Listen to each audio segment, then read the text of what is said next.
Fala galera, está começando mais um episódio do Papo com Stuart. Dessa vez estou aqui com um grande amigo meu, Gustavo Hermon, que também tem um canal no YouTube, Investidor Sem Grife, que fala sobre investimento, sobre negócio, sobre empreendedorismo e muito mais. Então é um prazer ter você aqui com a gente para bater esse papo. Muito obrigado pelo convite, também é um prazer gigantesco estar aqui. Eu que estou aqui desde o início desse canal também, do seu canal, ver essa estrutura toda aqui me deixa até feliz. Dá uma sensação de o negócio tá dando certo, né, Henrique? Então tá uma maravilha e a gente vai gravar mais um podcast, né? A gente já gravou um podcast, agora lá a gente no vai início. pro segundo. Lá no início, que... Não foi muito... Não recomendo que vocês ouçam, mas a gente já gravou um. Isso aí, não sei nem se dá para encontrar ainda. Melhor não, né? Eu nunca Melhor não. deletaria aquilo. Então vamos reproduzir um pouco de alguns dos melhores momentos daquele dia. Queria que a gente começasse a falar um pouco, assim, falar sobre os seus investimentos, sobre como você começou a investir, depois a gente falar um pouquinho sobre essa trajetória do YouTube também. Então começa contando como que você começou a investir, por que deu essa ideia, que você começou muito novo, né? Explica um pouquinho pra gente. Quando eu tinha aproximadamente 13 anos, eu já via meu irmão falando muito sobre isso, sobre ação, ele já investia. E aí eu comecei também a emendar nesse meio. O que eu fiz foi basicamente baixar um aplicativo de simulação de bolsa de valores, que na época tinha, e fiz todo mundo, todos meus amigos no colégio baixarem também. A gente ficou nessa, né, de quem tem mais retorno, quem ganha mais dinheiro ali, numa besteira danada, né? E disso, acabou que eu comecei a pegar gosto pela coisa, né? É dinheiro pra cá, dinheiro pra lá. Sempre fui um cara que, desde criança, entrava em loja e ficava pensando, quanto será que essa loja vende? Quanto que eles vendem? Aí depois você vai aprofundando um pouco mais. Não é só uma questão de venda. Você também tem que pagar a vendedora ali. Então, sempre quando eu ia em loja com meu pai, com minha mãe, eu ficava pensando nisso. E aí, ações entrou como uma luva nesse meio que eu já gostava, né? E aí, né, voltando para o aplicativo, a gente começou e tal, compra, vende, mas só que aí foi uma besteira danada. Eu falei assim, eu preciso de conhecimento, porque eu tô comprando uma coisa que eu não sei nem o que era. Eu até costumo brincar com o Dudu, nosso amigo, que a gente comprou uma ação que chama Fitbit, que era de um relógio tipo esse, só que muito pior, tipo da Apple, só que muito pior. Então, tipo, não fazia menor sentido, a gente comprava, né? A IPO a gente tava comprando porque a gente tinha um sentimento de que quando tinha IPO, a ação no primeiro dia ele subia. Então a gente ficava pesquisando o que tinha de IPO. Ou seja, não deu em nada, obviamente. Isso tudo no simulador. Isso tudo no simulador, não deu em nada. Só que aí quando eu tinha aproximadamente 14 para 15 anos, um ano depois disso, eu comecei a querer estudar um pouco melhor. Aí eu fui para a parte, como a maioria das pessoas que começam na Bolsa de Valores, fui para a parte gráfica, né? Técnica, análise técnica. Não se deve fazer isso. Resolveu entrar logo no day trade. Não, aí que tá. Não foi nem day trade, só que eu peguei a parede do meu quarto, colei um tanto de gráfico do Yahoo Finance lá, um tanto de gráfico e comecei a ver os gráficos. Coisa bonita. Olha só, o Banco do Brasil era 90 centavos em 2001. Caramba, legal, interessante. Aí eu fui vendo ali como se o gráfico representasse alguma coisa, mas eu encontrei uma correlação ali naquele gráfico que foi entre as ações de Suzano e o dólar. Eu tinha um gráfico do dólar, ações de Suzano, colei, olha, isso aqui tá igual, porque quando o dólar sobe, as ações de Suzano sobem. Eu não sabia nem o que era Suzano, tá? Mas eu vi que era igual. E por que quando cai, o dólar cai, as ações de Suzano caem também? Que coisa é essa? Aí eu fui num almoço de família, tava todo mundo falando, assim, foi na época ali, Dilma e tal, quase antes da reeleição da Dilma, falando, nossa, o Brasil tá ferrado. Se a Dilma for reeleita, nossa, o dólar vai cair muito, o dólar vai subir muito, que não sei o que. Eu falei, opa, então eu sei como é que eu vou ganhar dinheiro. Se vocês estão falando que o dólar vai subir, eu vou comprar o quê? Dólar? Não, ações da Suzano. E foi basicamente assim que eu comecei a investir. Eu não sabia nem o que era Suzano e nem o motivo dessa correlação na época. Excelente. E como que você começou a descobrir isso, né? Demorou muito? Você foi só investindo e deu certo essa operação?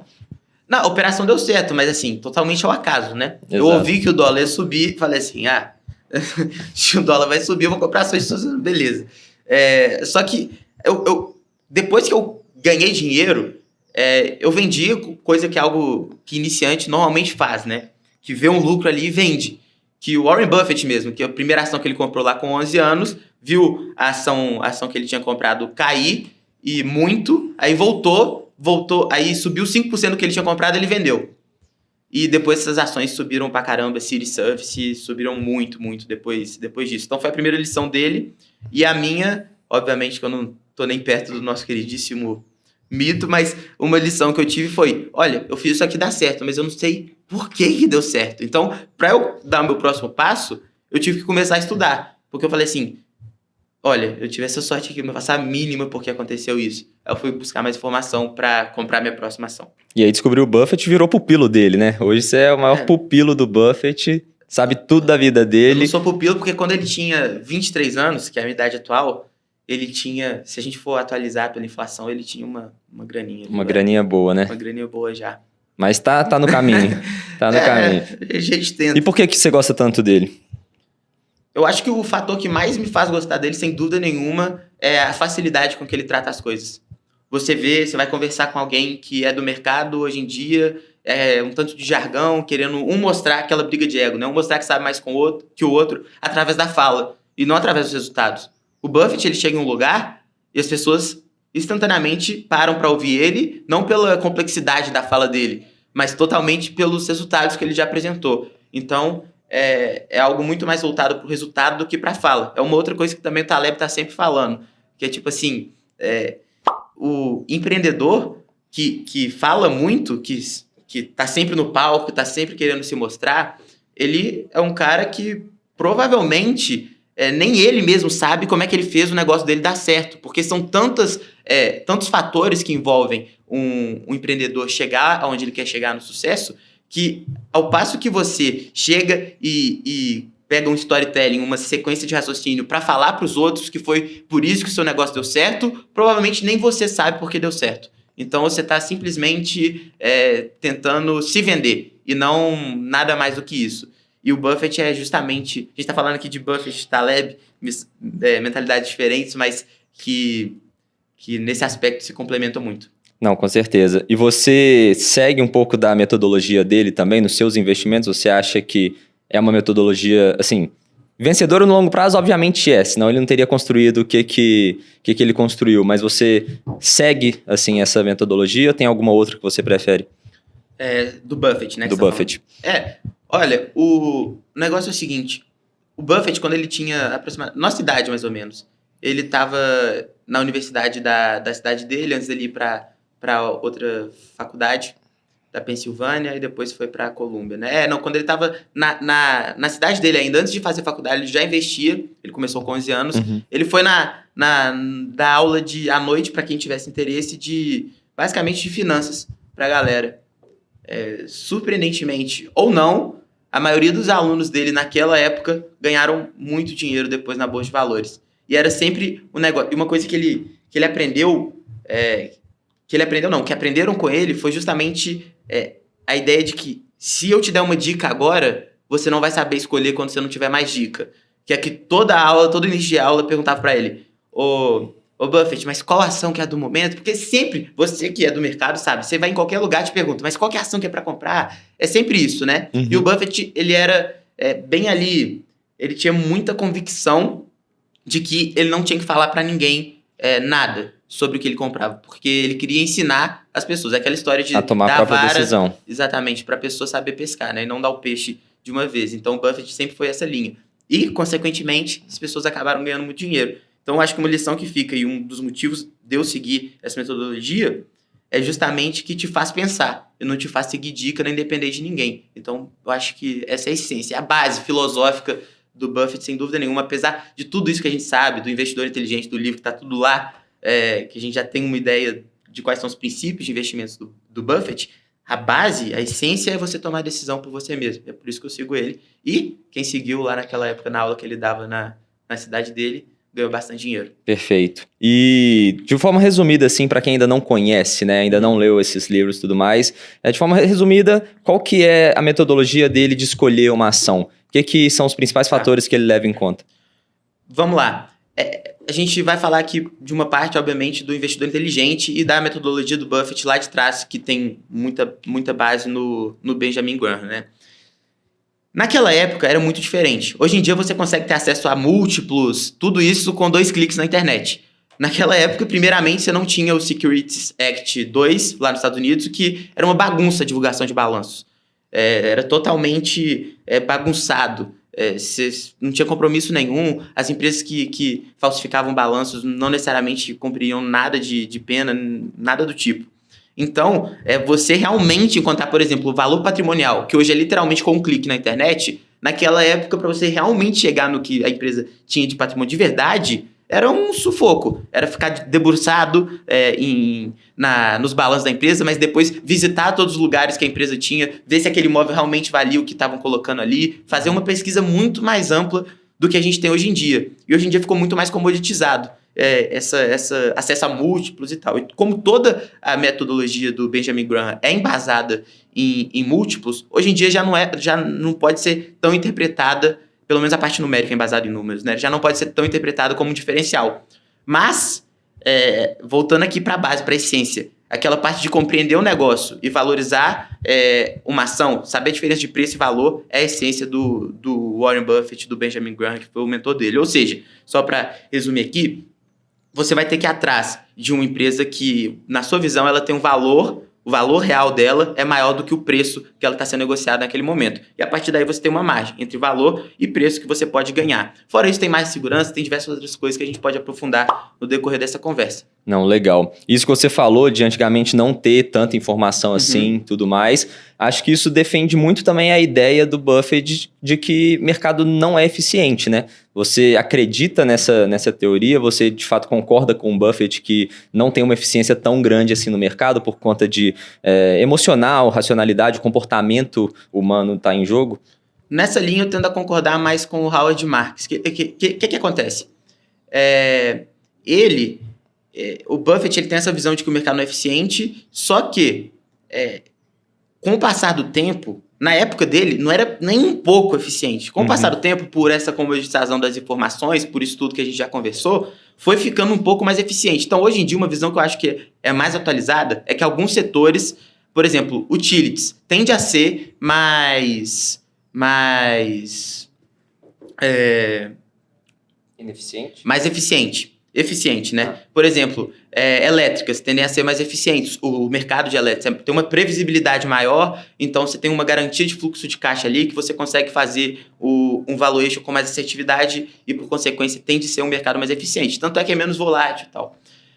Em contrapartida, você continua tendo muitas possibilidades de investimento em mercados que são totalmente ineficientes, né? E isso continua, e essa também é das outras premissas do Buffett. Excelente. E agora puxando um pouco do papo para YouTube, né? De onde que veio a ideia de começar seu canal? Por que você começou? Eu acho que eu tive um pouco de influência aí também, né? Conta um pouquinho. O canal começou justamente porque você foi na minha casa com câmera, luz, fez um mini cenário, levou lá para casa, a gente gravou os primeiros vídeos. Que inclusive estão disponíveis até hoje. O primeiro vídeo está lá até hoje no canal. O Henrique estava lá atrás das câmeras. Eu falei assim, caramba. Aquele dia eu falei assim, tô me sentindo idiota falando pra câmera.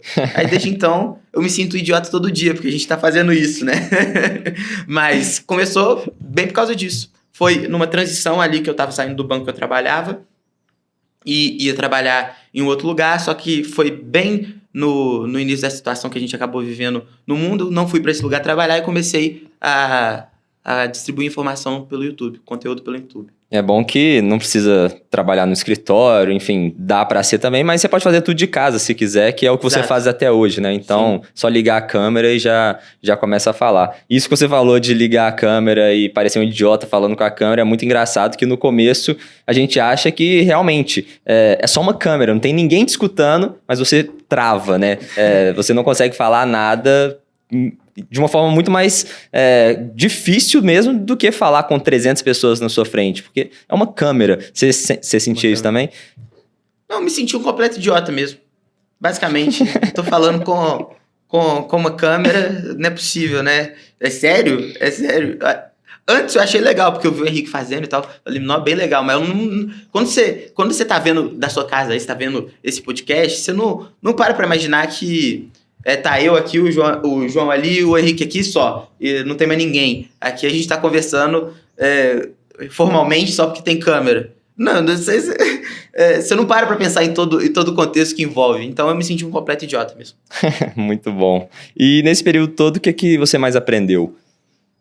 Produzindo conteúdo pra internet, lendo os comentários, interagindo com a galera? Cara, o que eu aprendi de verdade é que a gente tem uma defasagem muito grande na parte de educação financeira no nosso país. e que a gente tem que trabalhar muito isso. Minha ideia inicial era fazer conteúdo mais voltado para investidores avançados e com humor, falar algumas coisas que, tipo, por exemplo, até comentei esses dias com um amigo meu, esse mês tá faltando dinheiro para pagar as contas, vou vender a Ambev. Só que o pessoal, o grande público não ia entender isso. Então a gente acaba se adaptando e vai sendo flexível ali para construir uma base junto com o nosso público. E é muito necessário fazer isso no nosso país, muito. Eu acho que isso foi o que eu mais aprendi.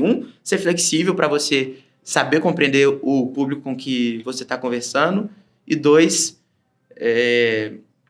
conseguir realmente levar essa educação financeira, porque precisa muito. Então, acho que além de um trabalho que a gente quer ser remunerado naturalmente, também tem como um objetivo, um final, sem dúvida nenhuma, ajudar. E ajuda de verdade. Isso pode mudar a vida de muita pessoa. Não, realmente, não é à toa que a gente vê comentário nos meus vídeos, nos seus vídeos também, já vi vários comentários assim, da galera realmente agradecendo, seu vídeo mudou minha vida, hoje já estou investindo, já consegui acumular uma grana, e ler isso é muito, muito gratificante, né? Fazer com que a pessoa tenha uma mentalidade de que, pra você ter ideia, no Brasil, 90% das pessoas não poupam para aposentadoria. 90%. Se você parar para pensar que o INSS não vai aguentar a aposentadoria, principalmente se a gente pegar a pirâmide etária do nosso país, a gente, como sociedade, estamos bem fadados ao fracasso. Exato. Então, isso é uma grande possibilidade de você mudar, de você realmente mudar a realidade de alguém, de dar uma preocupação para ela que é real. Olha, você não vai conseguir se aposentar pelo governo, se você tiver menos de 30 anos, vai ser muito difícil. Ou, olha só, você que está aí, você que está aí sem investir, preocupando só com vender o almoço para comprar a janta, tem que começar a pensar nisso, porque senão... É aquela corrida dos ratos, né? Tem que sair da corrida dos ratos de querer ganhar dinheiro, gasta tudo, aí tem que trabalhar para ganhar dinheiro, aí ganha o dinheiro, gasta e fica nesse ciclo vicioso o tempo inteiro. E isso é muito importante mesmo, porque... Eu acredito que, apesar de todos os problemas que a gente tem no Brasil, tem vários problemas, em todos os cantos tem problema, mas uma das soluções que consegue resolver vários deles começa pela educação. Então, se a pessoa tem ali uma educação, seja educação básica mesmo, educação financeira também, isso já ajuda a resolver bastante coisa. Exatamente. E ainda tem um grande fator que relacionado a essa parte de educação financeira, são as pessoas que questionam muito, primeiro, querem ganhar muito dinheiro rápido, que é uma realidade totalmente distinta, e quando você não oferta isso, te chamam de, sei lá, vendedor de curso, porque você está simplesmente apresentando a verdade, você não está falando que dá para ficar rico rápido, ou que você vai ter o retorno em 1 ano com o dinheiro que você gastou para ter uma aula. Não existe isso, até porque, querendo ou não, a gente ajuda, mas a gente não trabalha de graça. Acho que tem até um livro que é do Dostoiévski, que chama O Idiota. Tem um príncipe lá, o cara é cheio de boas intenções e não sei o quê, só que ele tá num mundo que é movido só por dinheiro. O cara tá num mundo que é o dinheiro que manda, e ele tentando ajudar e tal, e bate a cara na porta. Tenta ajudar, bate a cara na porta. Porque ele, apesar de ser muito puritano, ele vive num meio que ele precisa fazer algumas coisas antes dele fazer o que ele quer fazer, que é o bem. Uhum. Então, tipo, todos nós precisamos... a gente precisa sobreviver. Então, a gente precisa dar aula. Se a gente quiser seguir nesse caminho, a gente precisa dessas coisas. A grande questão é que você tem que ter a parte moral antes de fazer isso, que eu não vou te oferecer ganhar 10% por mês, porque não vai acontecer, nem 1% por mês, porque não vai, 2% não vai por dia, não existe isso. E colocar isso na mentalidade da pessoa, sem ela achar que você é um mercenário, é complicado. Então você tem que fazer esse trabalho de base antes de ir para o trabalho de realmente mudar a mentalidade. Porque você primeiro dá uma luz, para depois realmente tentar mudar a realidade. Exato. Não, sem falar que, assim, primeiro a pessoa precisa ter uma noção básica de matemática financeira para conseguir fazer um cálculo de juros compostos, para saber que se eu investir R$100 a 10% ao mês, daqui a 10 anos, Qual que vai ser o meu patrimônio? Isso é totalmente inviável. PIB do Brasil. Exato. Não tem como isso acontecer. Então, antes tem que fazer um trabalho mais de base para depois a gente conseguir ir avançando com esses conteúdos. Exatamente. Só de explicar o que é juros compostos, a pessoa... essa é a realidade do Brasil, né? Só dela saber o que é juros compostos e o que ela deixa de gastar hoje, ela ganha em dobro daqui a um tempo... E ela já está um passo bem na frente dos demais. Aquela história de deixar o imediatismo de lado e começar a pensar mais no longo prazo, né? Tem até aquele estudo com os marshmallows, que pegaram várias criancinhas, colocaram a criança numa sala sozinha com um marshmallow em cima da mesa. Falou, se você não comer isso agora, daqui a pouquinho eu tô voltando aqui e vou te dar mais um, você pode comer os dois. E aí algumas crianças de fato esperaram para receber o segundo e outras quiseram comer aquele marshmallow ali. Um terço esperou, 2/3 das crianças, 66% das crianças comeram o marshmallow de agora e ficaram sem depois. E detalhe, era uma sala... Esse estudo é do Walter Mischel, que é um psicólogo, e diz muito sobre educação financeira, né? Principalmente. Apesar de não ter sido feito com esse intuito, diz muito sobre isso. Era uma sala, o detalhe é que era uma sala cheia de brinquedo. Então a criança não precisava pegar um marshmallow. Então tem muito aquela parte psicológica de que ela quer aquilo ali porque é difícil de pegar e ela quer agora. Uhum. Do que é proibido, digamos Exato. assim, né? E esse viés não é só para criança, não. Inclusive, quanto mais velho você fica, a tendência é piorar, porque você tem acesso você fica mais tentado por outras coisas. E a conclusão desse estudo, assim, pegaram as mesmas crianças, buscaram essas crianças depois, quando elas já estavam mais velhas, para ver como que elas estavam na vida, né? Isso eu não sabia, não. Sim, foram buscar, pegaram as crianças dos estudos para ver onde que elas tinham chegado, quem que elas tinham se tornado e, curiosamente, as crianças, na média, assim, que de fato esperaram o segundo marshmallow, tiveram aquela visão de longo prazo para ganhar mais, elas se tornaram mais bem-sucedidas do que as imediatistas que quiseram ter aquela recompensa imediata, né? Eu gosto muito disso. Tem um dos estudos que eu mais gosto também, é relacionado, não tem muito a ver, mas é relacionado à gratidão. Tem um tanto de estudo que mostra que a gratidão, você ser grato às coisas que você tem, não é gratidão, hashtag gratiluz no Instagram, não é isso, né? Mas é tipo, você realmente ser grato pelo que você já tem, ao invés de só ir atrás, perseguir alguma coisa que você ainda não tem. Óbvio, faz parte, ambição, tá super certo. Só que você ser grato ao que você tem um efeito dopaminérgico, ou seja, aumenta a sua dopamina, que é o hormônio que basicamente... pessoas falam que é o hormônio da felicidade, coisa do tipo, mas é o que, por exemplo, eu quero pegar nesse microfone. Eu só consegui pegar nesse microfone porque eu tenho esse hormônio em mim. Senão eu não ia conseguir pegar nele, porque é o hormônio que te faz dar vontade de fazer alguma coisa. Tipo isso. E diminui os níveis de cortisol, que é o hormônio de estresse. Sim. Então, você vê o tanto que você ser grato você deita na sua cama antes de dormir e falar assim, caramba, obrigado sou muito grato por ter, se você for religioso, agradece a Deus. Ou se você não for, você fala, sou muito grato por ter uma cama para dormir e tal. Isso vai te fazer acordar no outro dia com mais entusiasmo para você ir na academia às 5 da manhã, igual você faz, esse louco, maluco, doido. 6 horas, 5 a gente tá acordando. Então beleza. E agora, voltando um pouco para a linha de raciocínio que a gente acabou desviando um pouco, né? Qual que era a sua visão do YouTube antigamente? Porque eu lembro que quando eu tava começando o meu canal, você falou, mano, por que você tá fazendo isso? Tipo, pra que você vai criar um canal no YouTube? Você pode criar carreira num grande banco aí, mais seu perfil. Qual que era a sua visão naquele momento? Acho que minha visão, ela era muito deturpada por alguns poucos influenciadores que acabavam falando algumas coisas que não eram condizentes com a realidade. Então, eu via alguns influenciadores e falava assim, pô, você vai se juntar a eles? Você é muito melhor do que isso. Mas o tempo passa e você acaba percebendo que justamente por você ser melhor, você é tão essencial nesse meio. Porque é aquela história, né? Tem muita dica, a pessoa quer dar dica pro outro, falar que quer ganhar muito dinheiro. Olha só, comprei tal coisa porque eu fiz um trade nesse segundo. É muito isso.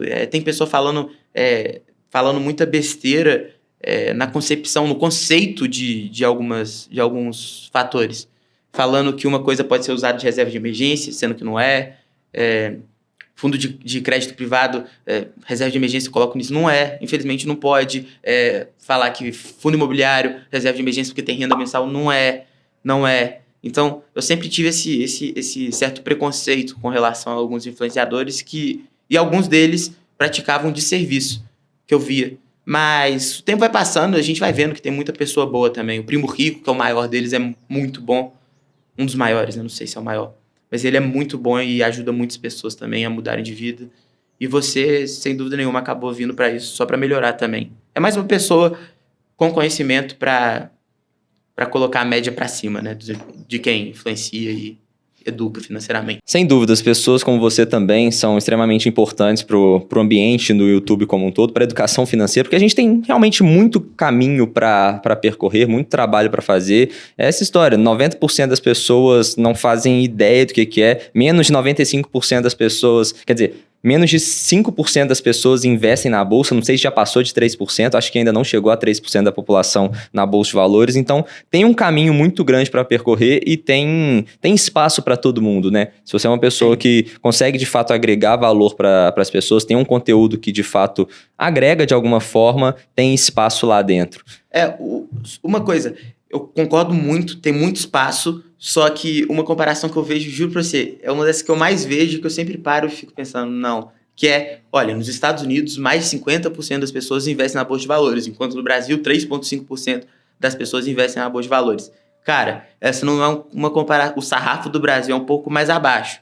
Você parar pra pensar que você tem que ter acesso à internet, você elimina um pouco. Aí você parar pra pensar que você tem que ter dinheiro. Você não pode sobreviver, o seu dinheiro que você recebe é só para sobreviver. Abaixa um pouco. Então, assim, tem muito caminho, tem muita pessoa que tem que sair da poupança ainda, tem R$1 trilhão na poupança, tem muito, sem dúvida nenhuma, só que as pessoas, inclusive eu vejo essas métricas sendo utilizadas em valuation de empresa, de corretor e tal. Cara, é uma premissa que você usa que é bem, bem longe da realidade. Bem ousada, né? Bem ousada. Falar que no Brasil vai ter 50% da população economicamente ativa investindo na bolsa é surreal. Principalmente no curto e médio prazo, né? Não no longo prazo pode até ser que aconteça, mas no curto e médio prazo é muito difícil. Apesar de que tem aquela questão de ovo e galinha, né? Tem a parte que realmente muita gente tem a condição que tem porque não investe, mas também tem quem não investe porque tem a condição que tem.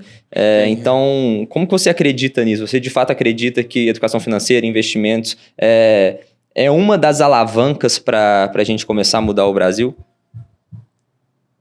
Não, acho que educação... Acho que ajuda muito, só que educação... A gente não tem nem educação, né? Então, quanto mais falar de educação financeira, é complicado. E essa questão também, por exemplo, da pessoa ir para a Bolsa de Valores aqui no Brasil e tal, você tem tanta coisa que você tem que pensar antes também. Por exemplo, o nosso próprio mercado de capitais tem que desenvolver muito para aguentar. Você não tem a quantidade de empresa necessária para aguentar se todo brasileiro fosse investir na Bolsa. Tipo isso, entendeu? Apesar de que indiretamente muitos investem e não sabem, né? Fundo de pensão e tal. Uhum. Mas mesmo assim, eu acho que a gente está muito distante de ter a pessoa na Bolsa de Valores, mais distante ainda de ter uma educação básica que possibilite a pessoa ter educação financeira. Enfim, eu sou otimista, eu tendo a ser otimista com as coisas, só que eu acho que a gente tem muita coisa... É até um sentimento ruim, né? Porque tem muita coisa que não depende da gente. Então, é complicado. E quais são seus planos daqui para frente? Eu acho que na nossa vida a gente sempre tem que ter um objetivo maior do que só ganhar dinheiro, trabalhar e ganhar dinheiro, né? Sempre tem que ter. Tem até um livro do Empreendedorismo para Subversivos, um negócio assim. Facundo Guerra, se eu não me engano também. Que ele fala, tipo, seu objetivo é o quê, então? Você faz uma faculdade, começa a estagiar, trabalha cada vez mais, aí você compra a sua primeira casa, aí você continua trabalhando, casa, aí depois você casou, você tem um filho, aí, nossa, muito dinheiro, casa na praia, não sei o que, acabou. Você não deixou nada, não acrescentou nada, não fez nada que outra pessoa poderia fazer no seu lugar, você não fez nada diferente para ninguém, você não tem nenhum propósito maior. E você tem que ter um propósito maior. Eu sou sempre movido por isso. Então, se hoje eu faço vídeo para a internet, sem dúvida nenhuma, você pode ter certeza que eu acho que pode ter um impacto em alguém. Senão, não faria. E seu propósito hoje é, de fato, ajudar as pessoas? De alguma forma, sim. E, assim, tem aquela história de que todo mundo precisa ter um propósito na vida. Você precisa encontrar o seu propósito. O que você acha dessa história?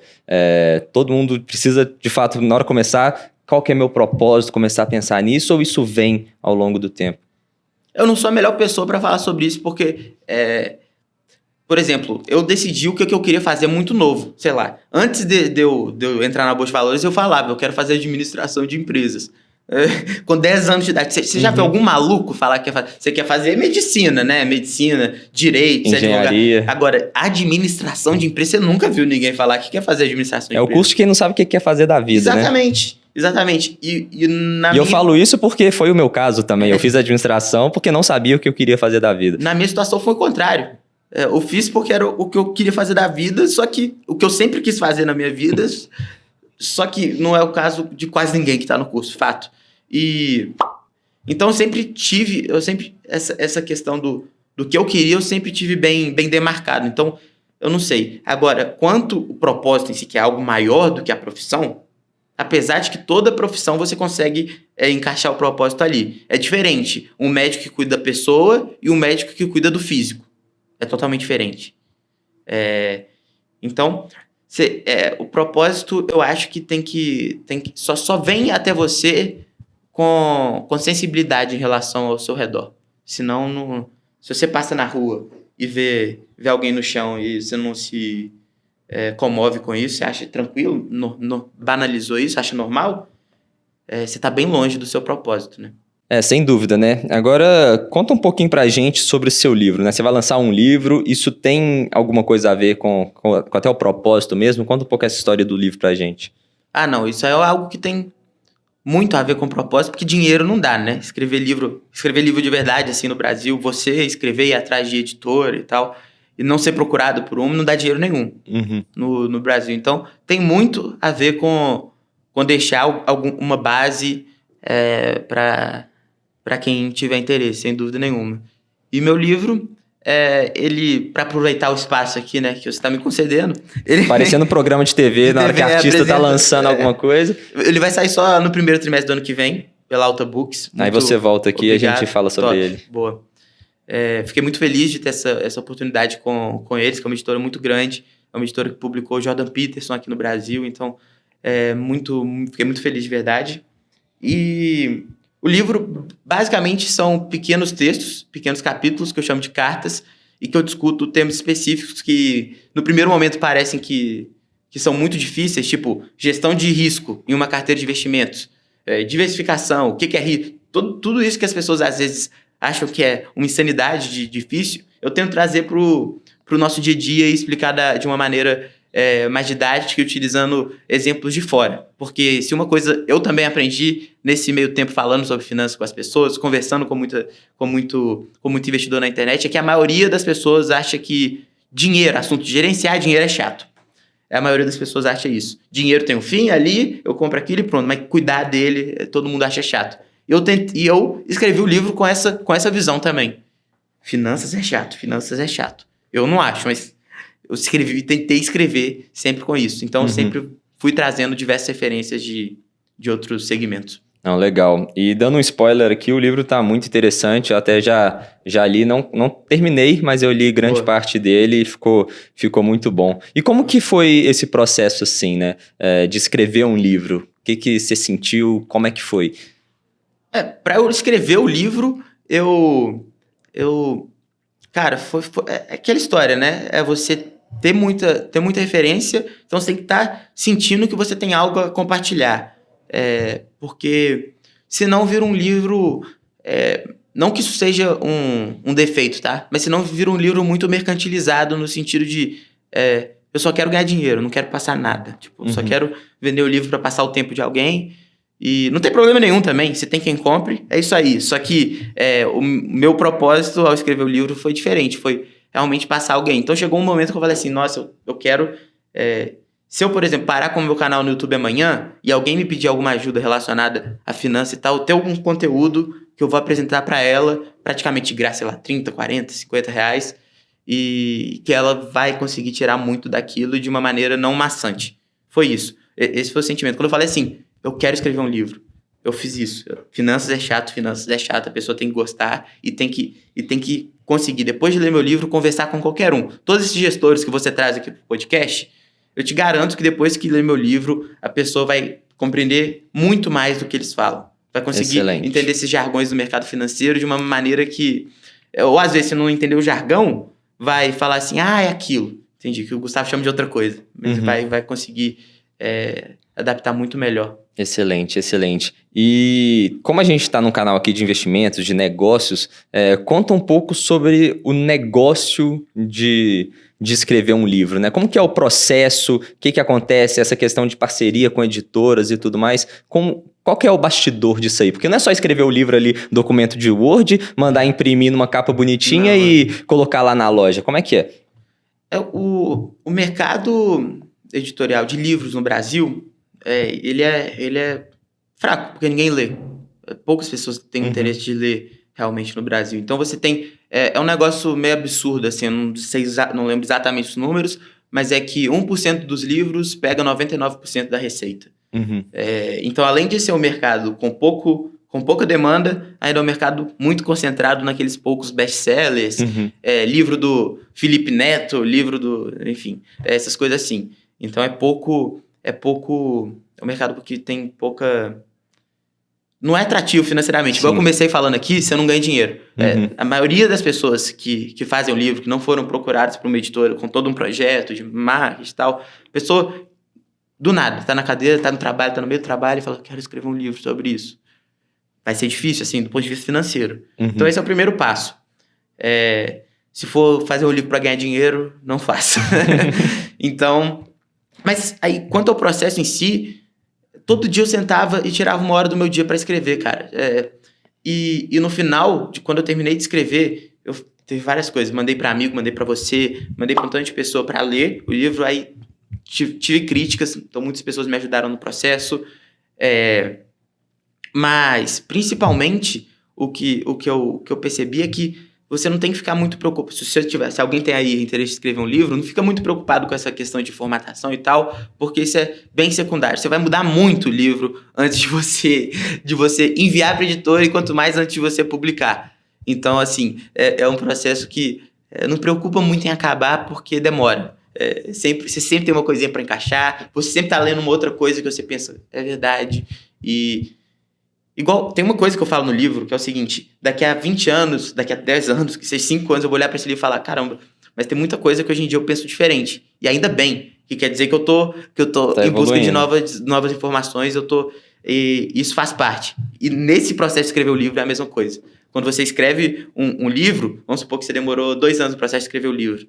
Pô, a coisa que você pensava lá no início mudou algumas coisas. Então, você vai ter que encaixar o seu pensamento atual no que você já escreveu. Excelente. E como que é essa questão de negociar com a editora, procurar uma editora? Porque muita gente já é grande no mercado e as editoras estão colando lá na porta querendo produzir o livro. Inclusive a maioria escreve o livro tem, por exemplo, uma celebridade de YouTube, uma pessoa que é youtuber famosa e tal. Seja teen, seja do ramo de finanças, seja do que for. A editora apresenta um projeto de livro, meio que pré-escrito para a pessoa, que vai ir adaptando, coloca um pouco da história de vida dessa pessoa e tal, mas tem um projeto de livro ali, entendeu? E que vende muito, tem todo sentido, mas é totalmente diferente pro meu caso, pelo menos. Uma pessoa comum, digamos assim, igual quem estiver assistindo, por exemplo, quiser fazer um livro. Exatamente. Então, eu enviei para um tanto de editora segmentada. Por quê? Tem editora que só publica novela, tem editora que publica só... como é que chama? O negócio de... Que é zoado, o estilo de... Nossa, deu branco aqui. Não, pode ser comédia. Não, mas é o outro, é o autoajuda. Pô, você falou zoado. Que o pessoal zoa muito, né? Entendi. Tipo, o poder da agora, o pessoal zoa muito, né? Então, cada editora tem o seu público-alvo, é focado em uma direção. Então, a primeira coisa que você tem que fazer é encontrar editora que está de acordo com o que você escreveu ali. Depois disso, você vai mandar para um tanto de editora. Um tanto. Eu pelo menos, acabei dando sorte de que muitas me responderam, muitas grandes editoras me responderam. Algumas das maiores que a gente tem no nosso país só aceitam com agente literário ali, os caras que vê sua obra, gosta e também pega uma parte dela e tenta vender para alguma das editoras a ideia. Então, mas tipo, para todos que aceitam contato com o autor de publicação, eu enviei para todos no meu segmento, tive uma resposta muito, muito legal. E o que eu recomendo, se você estiver querendo escrever um livro, é enviar para um tanto e ir colecionando a resposta, ir conversando com um, ver os termos de um, ver os termos de outro. Eu, pelo menos, acabei optando pela alta e estou muito satisfeito, o processo está sendo bem legal. E sempre vai receber muito não, né? Isso vale para tudo na vida. Claro, vai receber muito não e até conseguir um sim. E você conseguiu um sim muito bom, né? Sim, eu enviei, eu acho que para mais de 15 editoras, para vocês terem uma ideia. O projeto, para saber, né? Um tanto respondeu, um tanto ficou pelo meio do caminho, as respostas eu não senti, ou eles não sentiram também. E eu acho que umas 5 ou 4 nem me responderam. Então, assim, nem responderam que não temos interesse. Não é isso. Isso aí ainda é ótimo. Vocês vão ver, se alguém publica o livro, que você vai ver, quando uma editora responde, não temos interesse no momento, muito obrigado pelo envio, você fica assim, nossa, que maravilha, respondeu. Exato, só de responder você já fica feliz. Pode ser o não, pode ser o sim, pode ser o talvez, você fica feliz. Então, é isso, tem muito não, óbvio, sempre, em qualquer lugar. E agora caminhando um pouquinho para o final, algumas perguntas bate-volta, ping-pong, mas fica à vontade também para render. Qual que é a sua maior inspiração? Seja na vida e também nos negócios, nos investimentos. Nos negócios, Warren Buffett. Os investimentos. Que, assim, uma coisa que é só um parênteses aqui. Claro. Um negócio que é uma coisa que é bem interessante a gente falar, o Buffett não é um investidor, ele é um empreendedor. Ele também... Todo empreendedor é um investidor. Toda oportunidade é um investimento em potencial. Toda. Uhum. Então, o Buffett é, acima de tudo, um empreendedor e procura boas oportunidades. Então, ele é um investidor como todos nós. Exato. Perfeito. E aí, sua maior inspiração, então, é o Buffett? Nos negócios, sim. Tem algumas coisas do lado pessoal dele que eu não... eu, como já li um tanto de biografia dele, sei muito da vida do cara... Uhum. Tem algumas coisas que eu não é que eu não concordo, mas que ele não seria minha inspiração. Não é nem que eu não concordo, mas que ele não seria minha inspiração. Mas falando aqui, nos atendo aos investimentos, aos negócios, Warren Buffett. Fechou. E qual que é o seu melhor investimento dos últimos tempos? Não vale no mercado financeiro? Não vale no mercado financeiro. Sua amizade. Você acrescenta muito. Ah, que fofo. Agora sério. Amizade que não é investimento, né? Assim, é um investimento de tempo, né? Amizade também é um investimento de tempo, Sim. Boas amizades. Perfeito. Você está cercado por pessoas que você admira, é muito importante. Excelente. E agora, uma dica útil para quem quer começar a investir e está perdido, ou já começou a investir também? Olha, uma coisa que eu até falei num vídeo recentemente no YouTube. Eu falaria que consistência é muito melhor do que intensidade. Então a gente sempre vê aquele galera do trade, né? Pega um mês, estuda pra caramba, não sei o que, banda de Bollinger pra cá, média, não sei o que. Estuda muito durante o mês. Só que depois quer começar a ganhar dinheiro rápido, esquece de aporte, esquece da importância da bola de neve. Então, uma dica que eu daria é consistência é mais importante do que intensidade. Então, você não precisa abrir o home broker todo dia, mas você precisa estudar todo dia. Você precisa ir atrás de mais conhecimento todo dia. Você precisa fazer aporte todo mês.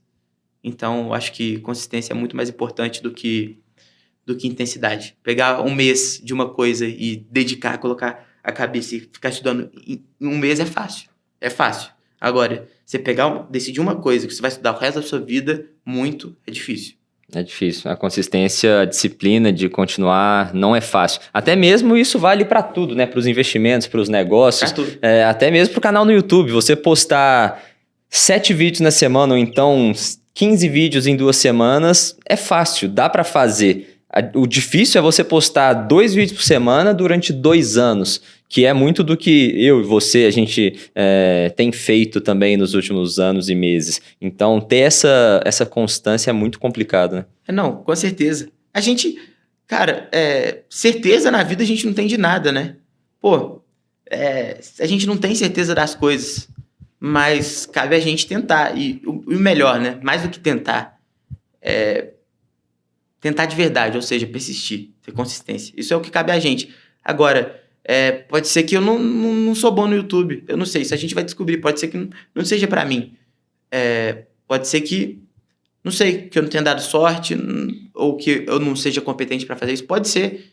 A gente não tem garantia de nada. Mas você tem que tentar. Se você tem alguma coisa que você quer tentar, tenta. Mas se você mudar todo dia do que você quer fazer, somente, aí é difícil. Aí não... Difícil dar certo. Difícil ficar bom. É a regra das 10 mil horas do Malcolm Gladwell, né? Exato. E você é bom no que faz, seus vídeos são bons, tem qualidade. Obrigado. E não é à toa que hoje, no momento que a gente tá gravando, já tá chegando, já passou de 11 mil inscritos, não é? Alguma coisa assim. Então, 11 mil pessoas assistiram seus vídeos a ponto de ficar interessada e clicar no botão de se inscrever e acompanhar. Isso. E eu sou muito grato. Eu sou muito grato por todo mundo, porque... Assim, perto dos números que a gente tem na internet, 11 mil, você pega e fala assim, é muito pouco e tal.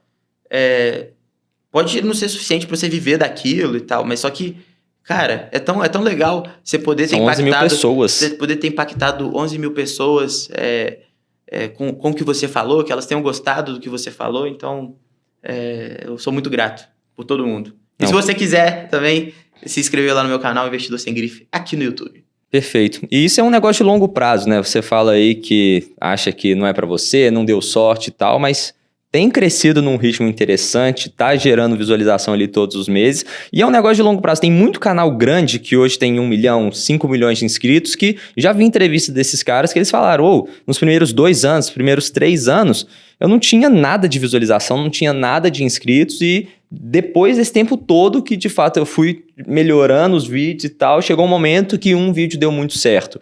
Então é muito aquela questão também de se expor à sorte, né? Se expor a uma probabilidade que alguma coisa pode acontecer. E às vezes... pessoal que não tá entendendo essa questão de sorte, explica o fator sorte em redes sociais de uma maneira geral, né? De um vídeo se tornar viral, são coisas do tipo. Exato. Muitas vezes a gente está postando na rede social, posta sempre, e sempre tem lá aquelas pessoas mais próximas curtindo, comentando e tudo mais, só que o vídeo nunca viraliza, por exemplo.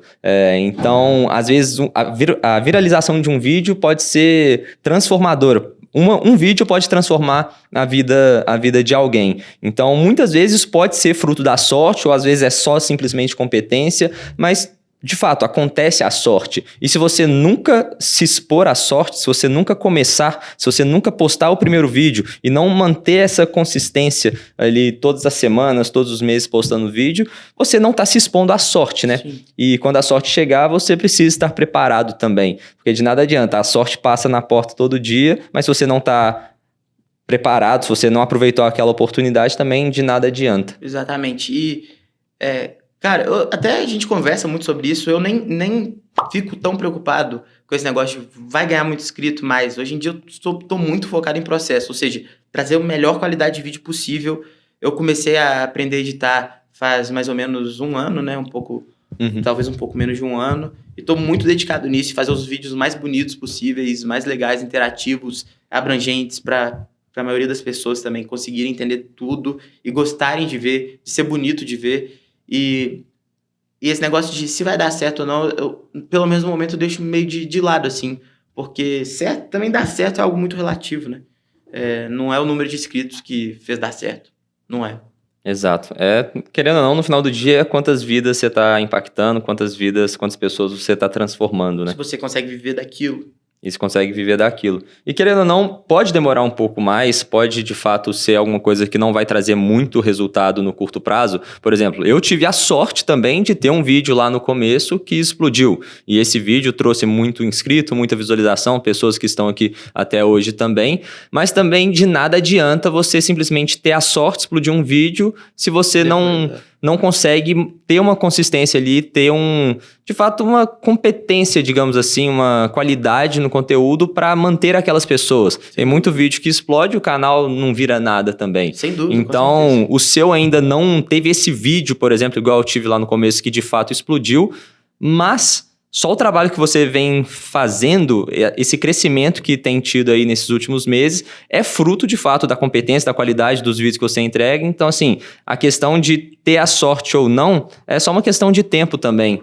Quanto mais continuar, mais aumenta a sua chance de ter esse vídeo viral. Porque os vídeos são bons. Sim, eu acredito muito... Cara, tem um livro na Bíblia, um livro bíblico que chama Eclesiastes, que ele fala, deixando a parte... se você é religioso ou não, de lado, né? Mas que ele fala basicamente que a vida, tem muitos fatores aleatórios na vida, muitos. Só que se você ficar muito preocupado com o que não está acontecendo, se tiver muita ansiedade, ou seja, se tiver muita preocupação em relação ao futuro, se eu vou ganhar milhões de inscritos, milhões de views, se você ficar com essa preocupação... não vai adiantar. O que você tem que fazer é viver sua vida, ser correto e, segundo Eclesiastes, ter fé em Deus, acreditar. Ou seja, aí cada um interpreta da maneira que quiser, né? Mas existe sim um fator aleatório em tudo que você faz. Por isso que não tem garantia de nada. É justamente por isso que não existe garantia de nada na nossa vida. Não existe. Só que é igual você falou. Não adianta só ter sorte, porque se você tiver sorte e não tiver competência, você fica só pela metade do caminho. Se você tiver só competência e não tiver por exemplo, paciência para persistir até ter uma sorte, você também ficou pelo meio do caminho. Porque você tinha algo que é mais difícil de ter.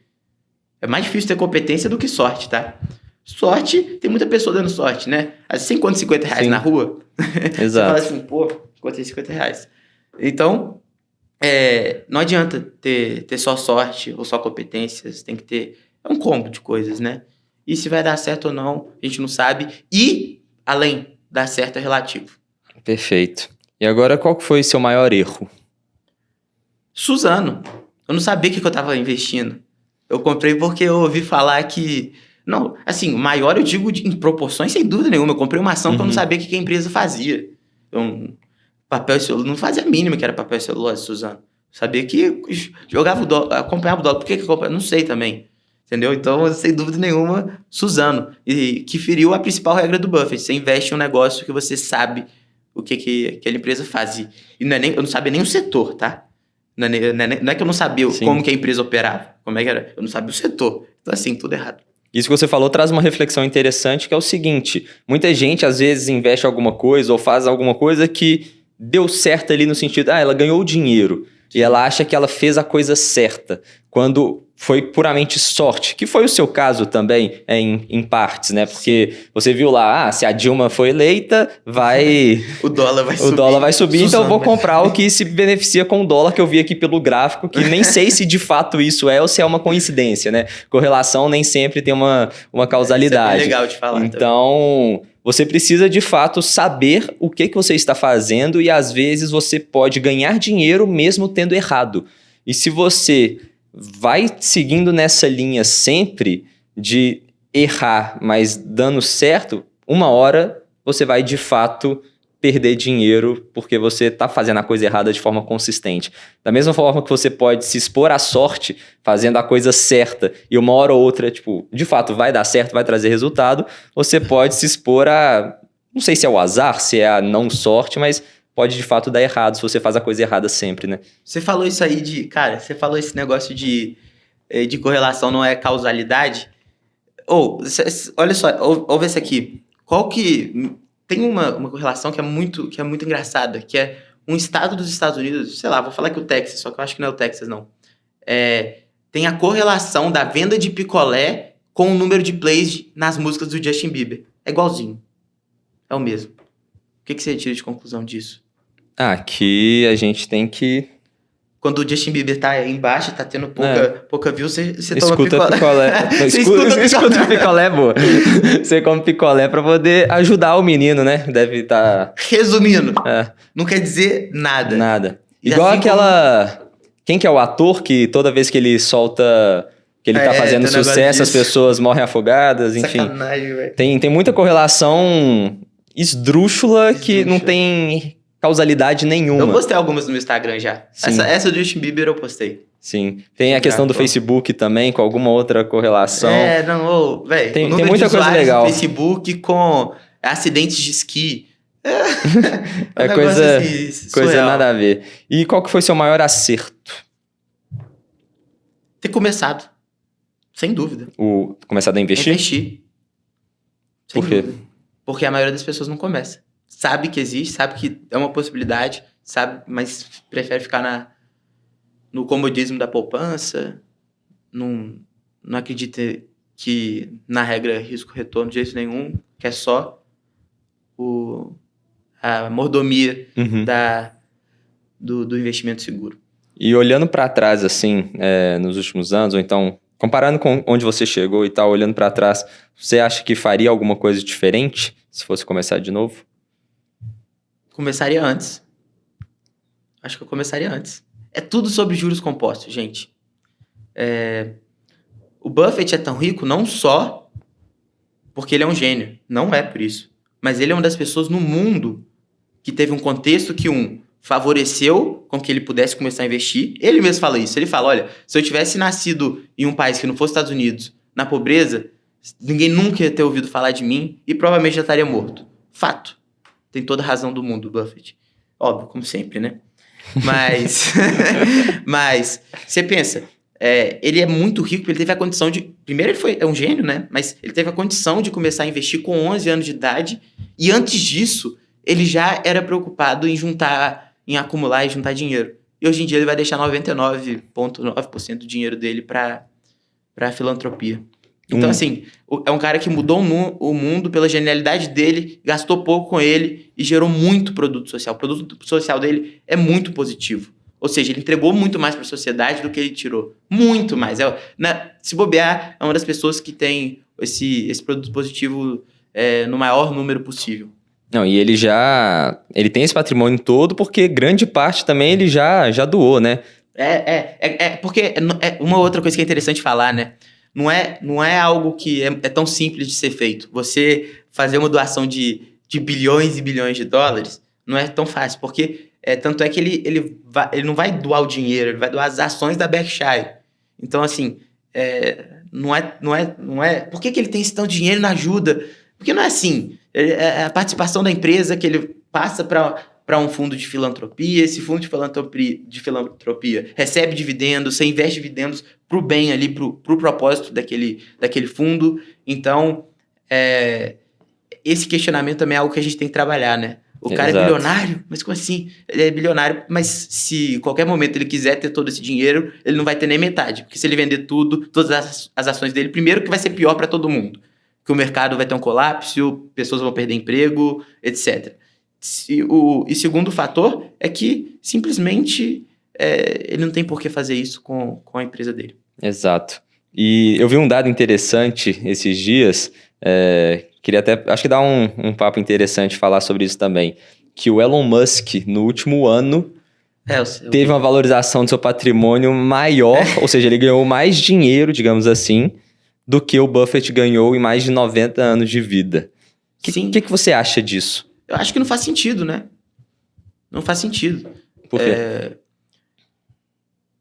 O tempo vai dizer, vai mostrar claramente. Mas por que o Elon Musk ele tem todo esse dinheiro, teve toda essa valorização? Porque hoje a Tesla tem um valor de mercado maior que todas as outras 19 maiores montadoras do mundo. Então a gente tem 20 maiores montadoras do mundo. A Tesla é a primeira. E a primeira é maior do que todas as outras somadas. Não faz sentido. O valuation de quando era, de quando 33% da empresa atrás, antes de valorizar mais 33%, teria que levar em consideração um crescimento, uma dominação do mercado americano de 99%. Então você ia andar lá e só ver Tesla nos Estados Unidos. Só que o pessoal esquece que entre Nova York e Califórnia, existe um Estados Unidos inteiro aqui no meio, que é V8, meu amigo. Não tem... Ainda não tem essa Tesla não, velho. São os inimigos do meio ambiente no meio ali. Então, assim, a ideia é interessante, óbvio. Ele é muito inteligente, só que não vai durar muito tempo. Ele não vai ser o homem mais rico do mundo. Não vai ficar tanto tempo. Não faz sentido. Às vezes... alguma coisa errada tem, né? Justamente pensando na precificação. Se for pensar a quantidade de carros vendidos, o lucro das empresas e tudo mais, na hora que compara isso com a Tesla, a conta não fecha. Precisa ter alguma coisa surreal para a conta fechar. Até o próprio Bitcoin demorou 13 anos para bater 1 trilhão. Vamos lá, a Apple, 86. 40 anos, Microsoft, que foi um ano antes da Apple, mais de 40 anos também, Bitcoin 13 anos. Tipo assim, pode ser, é uma moeda, a gente não pode comparar maneiras de você analisar uma moeda com você analisar uma empresa, é óbvio, a gente sabe. Só que a gente coloca isso aqui numa linha paralela, numa linha do tempo, você fala assim, caramba, é impressionante. E coisas que são impressionantes, eu costumo fugir. Eu acho que essa é uma regra muito importante. Se você ficou boquiaberto com alguma coisa, quando a gente fala de bolsa de valores, foge. Você tem que ir atrás do simples. O simples, o que você entende, simples. Você não fica perplexo, mas você entende bem, isso você compra. O que você fica boquiaberto, fala assim, como é possível? Isso você vende. Perfeito. E aí, só pra gente finalizar, primeiramente, muito obrigado por ter participado desse papo aqui, foi incrível. Eu queria até deixar um recado, que a gente não comentou sobre isso, mas o Gustavo tem um curso também de investimentos para iniciantes, super acessível. Inclusive, eu dei algumas aulas lá dentro. Muito boas. E vale muito a pena também. Vou deixar o link aqui na descrição para vocês conferirem, se fizer sentido para vocês. Mas eu quero pedir uma coisa. Claro. Vamos dar desconto para a galera que chegou até aqui, se tiver interesse? Claro. Quantos por cento a gente pode dar desconto? Qual que é a promoção padrão é 10%, né? Então vamos dar 15%. 15%? Então, perfeito. Então, usando o cupom HS, que eu vou deixar aqui na descrição também, vocês podem conferir o curso lá, 15% de desconto para vocês comprarem o curso. Irmão, muito obrigado. Tamo junto. O papo foi super legal. Quiser deixar algum recado final pra galera? Eu só tenho a te agradecer por tudo mesmo. Obrigadão pelo convite, principalmente. Junto. Muito obrigado por eu estar aqui nessa seleção, né? Tanto de pessoa muito braba ver aqui. Eu fui convidado também pela amizade, mas é muito bom estar aqui, sem dúvida nenhuma. Muito obrigado. E obrigado você que chegou também até o final, ouviu esse papo. Brigadão mesmo. Então, se você chegou até aqui, lembre de deixar o seu like, deixe os comentários sobre o que você achou. Curte, comenta esse vídeo, se inscreve no canal do Gustavo, vai lá nas redes sociais também, Investidor Sem Grife, tudo isso lá pra você. E eu te vejo no próximo vídeo. Um grande abraço e bora enriquecer.